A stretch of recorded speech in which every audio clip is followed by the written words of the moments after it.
Adam Harris stood motionless before his own front door, key in hand. What once represented sanctuary now loomed before him as something alien and sterile. The familiar contours of home had transformed into something unrecognizable. The day had begun routinely enough. A standard workday concluded, Adam returning to an unexpectedly empty house. Lila's absence was unprecedented. But something felt distinctly off about today's situation. Though he initially attempted to dismiss his concerns, an inexplicable disquiet drove him to examine her mobile device. The change in dynamics had coincided precisely with the appointment of James as the new executive at Lila's workplace. James embodied the archetypal corporate leader, omnipresent at staff gatherings, excessively engaged, and Adam had observed the subtle shifts in Lila's demeanor whenever James entered her orbit. Her laughter became more frequent, her conversation more animated. Adam increasingly experienced a sense of exclusion within his own domestic sphere. Their marital connection had deteriorated markedly. Verbal conflicts had become commonplace, and Adam found himself perpetually struggling to preserve something whose very existence he now questioned. The discovery on her phone that afternoon provided definitive confirmation. The messages displayed were unequivocally not work-related communications or casual exchanges, but evidence of something far more devastating. He's here. I miss him intensely. Looking forward to tonight, James. The revelation struck Adam with the force of glacial water.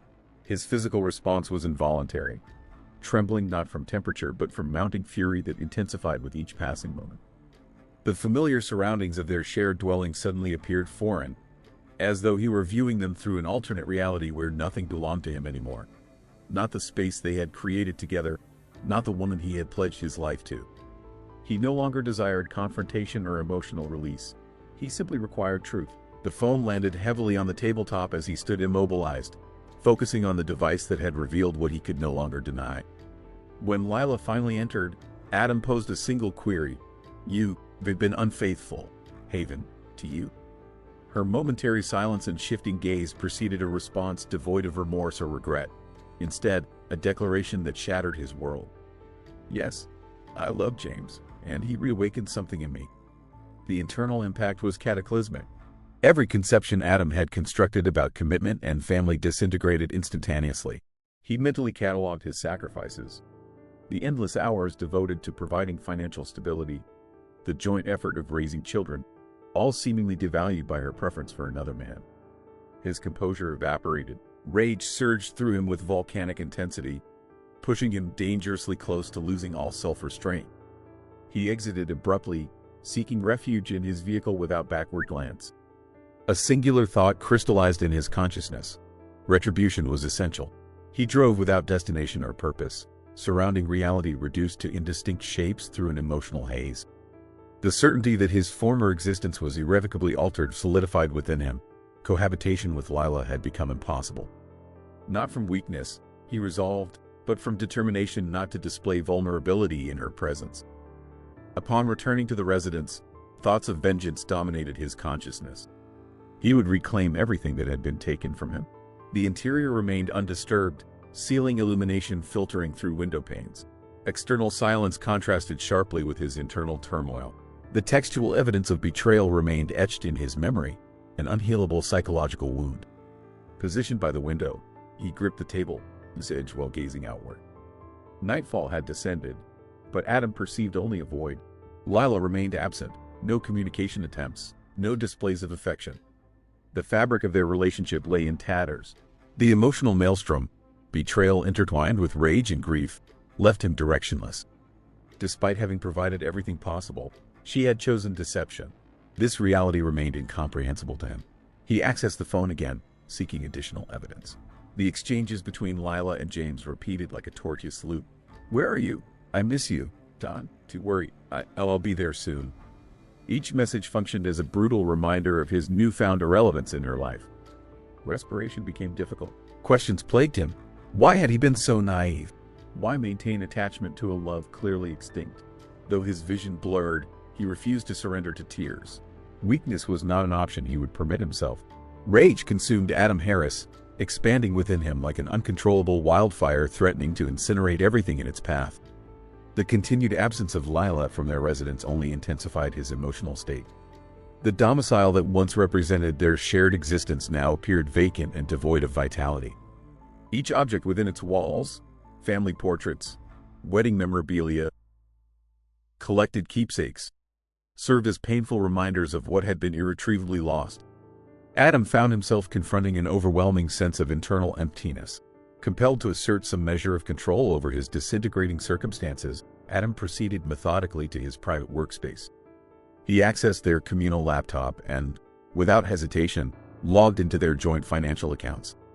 The simplicity with which he could execute his plan surprised him, prompting momentary reflection on why he hadn't implemented such measures previously. With determined precision, he transferred the entirety of their shared finances, every individual monetary unit, into his personal account. He perceived this action as requiring no justification. It represented, in his mind, deserved compensation for years of personal investment in their relationship. While acknowledging that financial assets couldn't remediate his emotional devastation, he recognized them as instruments for reclaiming a semblance of authority over his circumstances. Upon viewing the conclusive balance displayed on the screen, a slight, sardonic expression crossed his features. "This debt I will never forget," he noted to himself. Yet financial reclamation proved insufficient to address his sense of betrayal. Adam felt compelled toward additional action. He selected writing implements and began composing multiple correspondence documents, one addressed to his maternal parent, another directed to Lila's familial connections. The content of these communications consisted exclusively of unvarnished factual information regarding the situation. He then crafted a separate document for their offspring, a missive intended to provide clarity and understanding when they reached sufficient maturity to comprehend the complexities of adult relationships. This particular letter would remain unsent but preserved as a personal memorial to events. His attention became momentarily fixed upon his marital band, the circular symbol that once represented mutual commitment and fidelity. After brief contemplation, he deliberately positioned it on the tabletop and proceeded toward their sleeping quarters. Though uncertain regarding Lila's potential reaction, Adam had reached the definitive conclusion that continued residence in their shared dwelling was no longer viable. A newfound sense of resolution pervaded him, analogous to a combatant entering conflict with no alternative but engagement. He accessed a storage compartment, retrieving his .357 caliber revolver accompanied by appropriate ammunition. While not predisposed to aggressive tendencies, Adam felt his current actions required no external validation. The weapon represented another mechanism for regaining perceived control over his circumstances. With methodical efficiency, he assembled essential belongings into a portable container, several clothing ensembles and monetary reserves. He elected to depart without communication to Lila, deeming further explanation superfluous. His silence constituted, in his assessment, the most impactful form of communication possible. Upon securing the entrance behind him, Adam abandoned the entirety of their shared possessions, including perishable items within refrigeration units, to gradual deterioration, paralleling the destruction of their emotional connection. He contemplated whether Lila would register his absence as significant or proceed as though no disruption had occurred. Exiting the structure, Adam approached his vehicular transportation. As the engine initiated and he commenced departure from the residence that had served as the foundation for his entire adult existence, an indistinct emotional response materialized within him. Though initially inexplicable, he recognized it potentially as an embryonic sensation of liberation. His resolution against return solidified, understanding Lila's subsequent actions no longer held relevance. Adam positioned himself mentally for comprehensive renewal. He departed from the small community where familial attachments and romantic connections had gradually transformed into insubstantial remnants of former reality. His self-perception shifted, no longer identifying as a devastated spouse but as an individual pursuing personal autonomy. Though the path forward lacked definition, one certainty remained. Continued existence within the constraints of his previous circumstances had become untenable. As municipal boundaries receded behind him, extensive vacant roadways extended before him like a terminal decision point. His surroundings, from personal transportation to environmental elements, appeared diminished and incongruous. The internal void seemed limitless, comparable to grief beyond potential resolution. Nevertheless, partial recognition existed that cessation or regression toward painful recollections remained impossible. His current psychological imperative centered on retribution, not motivated by desire to inflict additional suffering upon Lila, but rather to reestablish personal agency. Having experienced substantial loss, only emptiness and indignation remained accessible to him. Consequently, Adam determined necessary action to prevent recurrence of his current psychological state. Upon arrival in Austin, he experienced profound displacement, a stranger in unfamiliar territory. Previous identities as husband and paternal figure had dissolved, leaving only disorientation and search for stability. Recognizing isolation as potentially detrimental, Adam prioritized securing employment, an activity to facilitate forgetting. Fortuitously, he discovered active recruitment at a construction development. Though the position lacked prestige or complexity, these factors held no significance for him. The occupation served primarily as a mechanism for psychological escape from personal loss. Each subsequent day initiated with Adam assuming responsibilities as manual laborer, applying himself with mechanical intensity, continuous effort without reflection. However, nocturnal periods invariably triggered renewed isolation. Despite conscious avoidance of thoughts regarding Lila or family units, they persistently manifested during unconscious states in quiet intervals. Initially confident in his capacity for resilience, Adam eventually recognized himself as spectral, disconnected with an unfamiliar urban environment. This pattern continued until unexpected telecommunication disrupted his established routine. The caller, identified as James, the very individual instrumental in his marital dissolution. Notably, Lila had made no attempt at communication, yet her paramour had initiated contact. This unwelcome interaction nevertheless provoked visceral response from Adam. Motivation behind the communication remained unclear. Adam questioned whether James anticipated facile forgiveness for his role in the extramarital relationship. Despite reservations, Adam accepted the call, not seeking apologetic statements, but requiring informational closure. Adam, I'm sorry, came the fatigued yet deliberately controlled voice of James through the telephone connection. I didn't mean for any of this to happen, but I got caught up in what? Adam interrupted sharply, his mounting indignation impossible to suppress. In this clandestine relationship? Your apologies are unnecessary. The marriage between Lila and myself has concluded. What precisely do you believe you re-accomplishing with her? A momentary silence hung between them before James resumed speaking, his intonation reflecting some measure of contrition, a sentiment that held no significance for Adam. I recognize this situation cannot be remediated, but I merely wish to express that I never intended.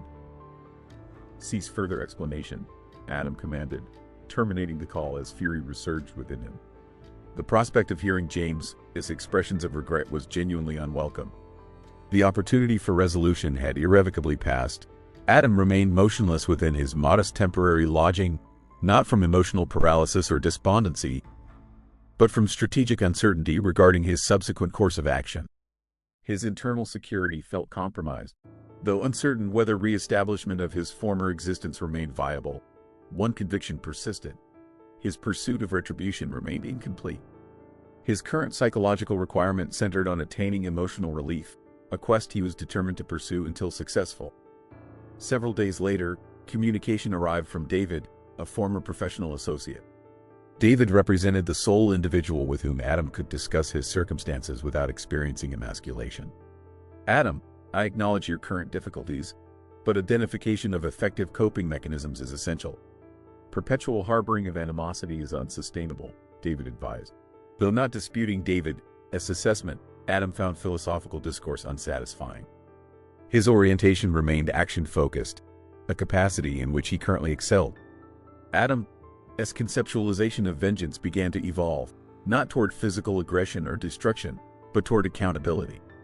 He would compel Lila to acknowledge the consequences of her actions, to recognize the irreversibility of prior circumstances. Both parties would experience repercussions. He initiated surveillance of Lila, not motivated by reconciliatory desires, but by determination to witness her experience of consequences. His former affection had been entirely displaced by antipathy. During one evening observation, as Lila returned from a corporate function, Adam noted a significant detail. Her exit from James' vehicle revealed ocular inflammation indicative not of physical exhaustion but emotional disappointment. This observation generated the insight that retribution would affect both parties. Lila would inevitably recognize that significant relationship investments cannot be casually abandoned. Adam maintained his silence, continuing passive observation. He understood that eventual reckoning would occur and was unwilling to facilitate an uncomplicated resolution. His substantial losses precluded passive acceptance. Adam experienced a profound identity transformation. Emergence of a persona devoid of vulnerability, fundamentally altered from his previous self. All aspects of his existence had undergone modification, compelling forward orientation exclusively. Despite persistent emotional vacancy, incendiary anger invariably accompanied recollections of Lila's infidelity. Forgiveness did not constitute an inherent characteristic for Adam, particularly regarding betrayal. Though cognizant that irretrievable losses remained permanent, he could nonetheless ensure Lila's comprehension of the suffering she had inflicted. Gradual transformative patterns became evident. His construction employment evolved beyond financial necessity to therapeutic outlet for emotional discharge. Each implement impact, each minor physical injury facilitated filling his internal void. Increased vocational immersion correlated with progressive detachment from previous circumstances and adaptation to his restructured existence. All communicative channels with Lila were severed, telecommunications deactivated, messages expunged. Legal representation was secured to facilitate custody proceedings for their offspring. Adam's parental priority centered on preventing childhood development within unstable environments. He remained committed to shielding them from the relational destruction Lila had precipitated. Nevertheless, one persistent question remained: whether capacity for romantic attachment to another individual might eventually redevelop. Would sufficient emotional resilience exist for vulnerability with another person? Solitude continued to characterize his non-working hours. Then, through serendipitous circumstances, Sarah entered his life. Sarah presented unique characteristics: autonomous, resolute, and self-assured, distinctly differentiated from Lila, whom Adam had previously considered essential to his existence. Professional employment at a local culinary establishment positioned Sarah to interact regularly with Adam during his patronage, consistently extending cordial greetings. The relationship lacked immediate romantic attraction. However, Sarah's communicative style and universal interpersonal approach generated within Adam a sense of novel discovery, an element of tranquility previously absent. During one afternoon engagement, while consuming coffee and conversing with Sarah, Adam realized Lila no longer occupied his thoughts. References to her ceased to produce discomfort or resentment. Instead, an unexpected sensation of liberation emerged, as though progressive divestiture of historical encumbrances had commenced. Despite the emerging connection with Sarah, Adam maintained awareness of his psychological unpreparedness for romantic engagement. Complete disassociation from previous experiences remained impossible, and he recognized the ethical impropriety of involving another individual in his circumstances while emotional resolution remained incomplete. Sarah appeared to comprehend his position instinctively. She maintained appropriate interpersonal boundaries, never imposing expectations or creating pressure, instead establishing a consistent supportive presence that afforded Adam requisite psychological space while simultaneously providing companionship when receptivity developed. Nevertheless, interpersonal dynamics routinely presented complexities. Whenever conversations between Sarah and Adam progressed toward increased intimacy or significance, Adam experienced pronounced anxiety manifestations. Apprehension regarding potential recurrence of emotional trauma consistently prompted him to maintain relational distance, exhibiting marked hesitation toward progressive development. An unexpected telecommunication disrupted this pattern one evening following Adam's workday conclusion. The caller identification revealed Lila, a voice Adam had determined to excise from his consciousness. Yet, during a moment of diminished emotional fortitude, he accepted the connection. I'm sorry, Lila communicated, her vocal characteristics reflecting gentleness interspersed with subtle instability. I recognize the profound injury that caused you. However, I genuinely experienced decisional paralysis. This internal response lacked definitive categorization. While previous intensity of indignation failed to materialize, complete dissolution of discomfort remained unachieved. He determined further discussion unwarranted. Lila, sufficient discussion has occurred. Your selection was implemented, as was mine. Salvageable elements no longer exist. My parental priorities supersede all other considerations, and I remain absolutely committed to their protection. Your perception is incomplete, Lila implored, vocal characteristics saturated with evident distress. Though my affection for James exists, your position within my emotional hierarchy has maintained primacy. My judgment was flawed. Adam terminated the connection without additional communication. No lacrimatory response or emotional manifestation occurred, merely comprehensive communicative exhaustion. His continuing existence necessitated self-prioritization and preservation of remaining psychological components. The subsequent day brought renewed interaction with Sarah, during which Adam experienced significant realization regarding his evolutionary psychological state. This transformation originated not from external influences such as Lila or historical factors, but through internal mechanisms. He had developed immunity to the destructive impact of retrospection upon future prospects. His developing narrative with Sarah represented not substitutional dynamics but genuine reinitiation, an opportunity for comprehensive self-evaluation. If authentic partnership potential existed currently, Adam had achieved sufficient recovery to embrace such possibility. While future circumstances remained indeterminate, one certainty had crystallized. Reclamation of personal autonomy had been accomplished. This state of liberation would remain inviolable. Chronological progression continued, accompanied by Adam's gradual recognition of his liberation from historical fixation. The persona characterized by consuming antipathy had dissipated, as had the identity of betrayed spouse. As temporal units accumulated, Adam initiated reconstructive efforts regarding previously neglected interpersonal connections, including familial relationships that had experienced deterioration. His offspring, Hannah and Luke, demonstrated increasing resilience in developing comprehension that while parental cohabitation was no longer viable, familial affection remained accessible.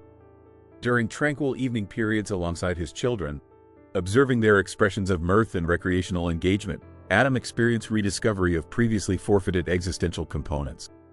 Regarding Lila, though direct involvement had ceased, Adam perceived her experiential consequences resulting from previous decisions. His desire for antipathy had dissipated entirely. The concept of retribution had lost all significance. Parental responsibilities now constituted his exclusive priority. The relationship between Sarah and Adam, while deliberately measured in progression, had developed substantial foundations. She represented the sole individual accorded complete confidence following his traumatic experiences.